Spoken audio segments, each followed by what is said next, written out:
14वें अध्याय में 3 प्रकार के गुणों का वर्णन है।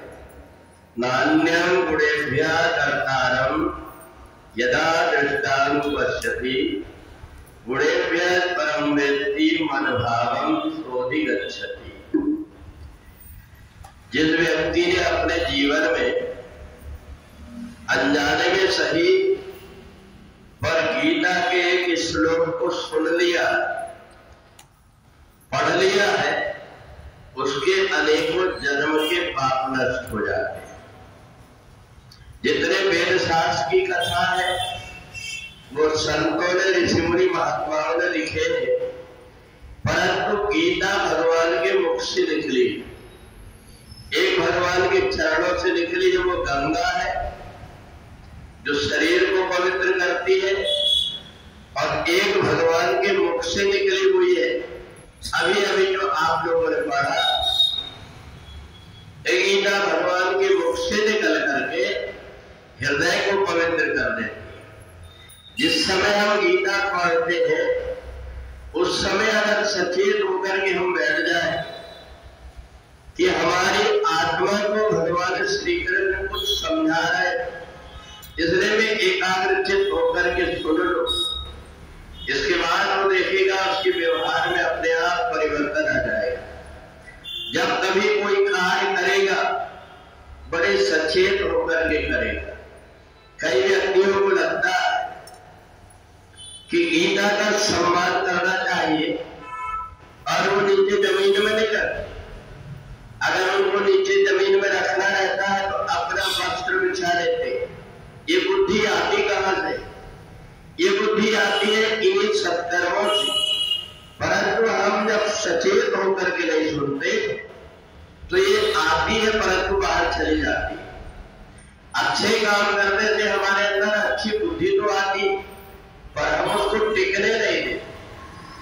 हमारे अंदर तब टिकती है जबकि श्रद्धावान लब्धि ज्ञानम, हम कोई काम श्रद्धा से कर रहे हैं। तो जब हम कभी कोई काम करेंगे तो दूसरा व्यक्ति देख करके समझ जाएगा कि ये सज्जन व्यक्ति।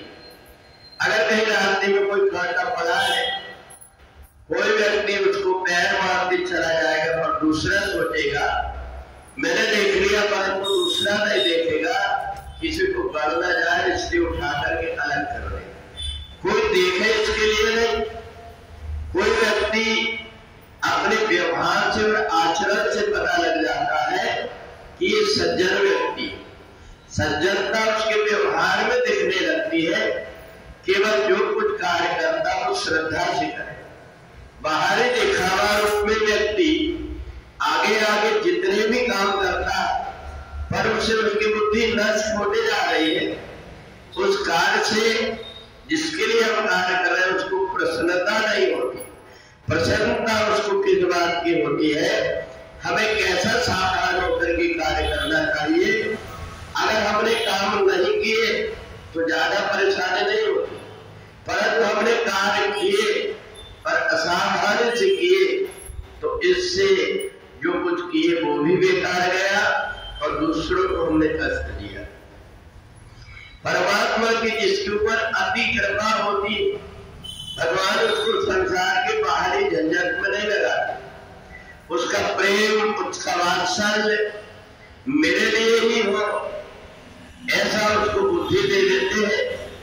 और वो संसार की जो कुछ कमियां जीवन में, मेरे पास में ये नहीं है, मेरे पास ये नहीं है, ये नहीं सोचता, बल्कि वो ये सोचने लगता है कि मेरे पास तो तीनों लोगों का मालिक है, उससे बढ़कर के बेटा क्या होगा, उससे बढ़कर के माता पिता क्या होंगे, तुम्हें माता का पिता तुम्हें।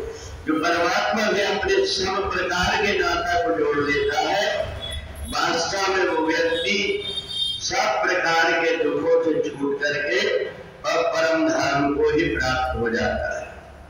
बोले वृंदावन बिहारी लाल।